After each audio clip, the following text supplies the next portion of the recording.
In the Merethic era, when Ysgramor first set foot on Tamriel, his people brought with them a faith that worshipped animal gods. Certain scholars believe these primitive people actually worshipped the divines as we know them, just in the form of these animal totems. They deified the hawk, wolf, snake, moth, owl, whale, bear, fox, and the dragon.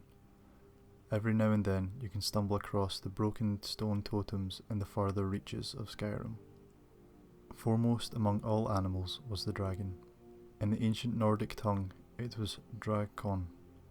Occasionally the term Dovra is used, but the language or derivation of that is not known.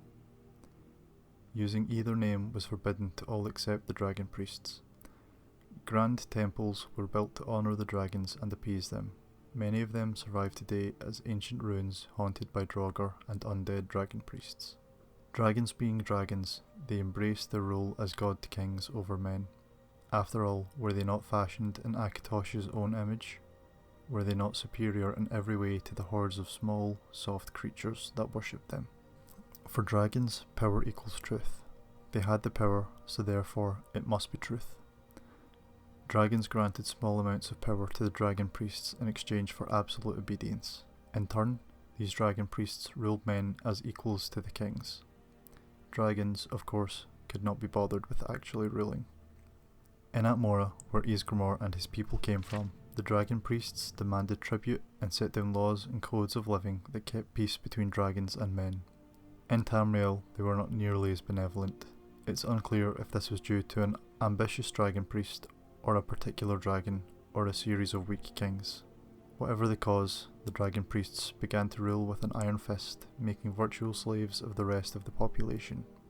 When the populace rebelled, the dragon priests retaliated. When the dragon priests could not collect the tribute or control the masses, the dragon priests' response was swift and brutal. So it was the dragon war began. At first, men died by the thousands. The ancient texts reveal that a few dragons took the sides of men. Why they did this is not known. The priests of the Nine Divines claim it was Akatosh himself that intervened. From these dragons, men learned magics to use against them. The tide began to turn, and dragons began to die too. The war was long and bloody. The dragon priests were overthrown and dragons were slaughtered in large numbers.